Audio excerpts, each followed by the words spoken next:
যেখানে পলিথিন আছে সব দ্রুত দিয়ে দাও, তাহলে তোমার দ্রুত চুরি পাবা। 4টা-5টা গোডাউনে আমরা অভিযান করেছি। অবৈধ পলিথিন, হ্যাঁ পলিথিনের গোডাউন না পলিথিনের কাঁচামালের গোডাউন? পলিথিনের পলিথিন মানে রেডি পলিথিন, যে শপিং ব্যাগ যেগুলো সরকার যেগুলো অবৈধ ঘোষণা করেছে এগুলার শপিং ব্যাগ ওটা হয়ে গেছে। ক্লোজ দিচ্ছেন না, কয় কেজি হয়েছে?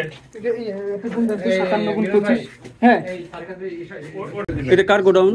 Sourav traders. Sourav traders. Mobile code পরিবেশ অধিদপ্তর আছে, মোবাইল কোড আর সহযোগিতা আমাদের সেনাবাহিনী আছে, পুলিশ সদস্যরা আছেন। আমি আব্দুল আল মামুন, সহকারী কমিশনার ও এক্সিকিউটিভ ম্যাজিস্ট্রেট, জেলা প্রশাসকের কার্যালয় বগুড়া। আজকে কতগুলো দোকানে অভিযান চালাচ্ছে গোডাউনের দোকান? আমাদের হচ্ছে যে এ পর্যন্ত 1, 2, 3, 4টা-5টা গোডাউনে আমরা অভিযান করেছি, অভিযান পরিচালিত হয়েছে। এই অভিযানে প্রায় আমাদের এখনো হিসাব হয়নি, টোটাল হিসাব আপনাদের পরে জানাতে পারবো। মোট কত টাকা জরিমানা হয়েছে পরে জানাতে পারবো। টোটাল জরিমানা এবং টোটাল এবং কোনো দোকান সিল গালা করলেন কি? না।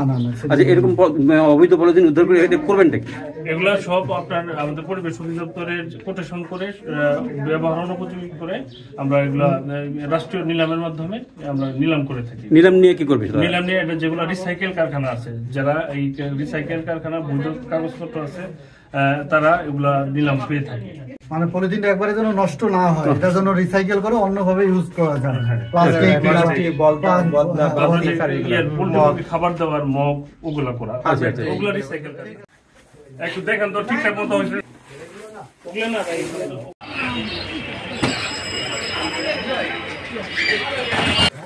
যেখানে পলিথিন আছে সব দ্রুত দিয়ে দাও, তাহলে তোমার দ্রুত চুরি পাবা। এগুলো মনে আছে। হ্যাঁ, ওটা নিচে কাটো ই করে কাটো দেখি।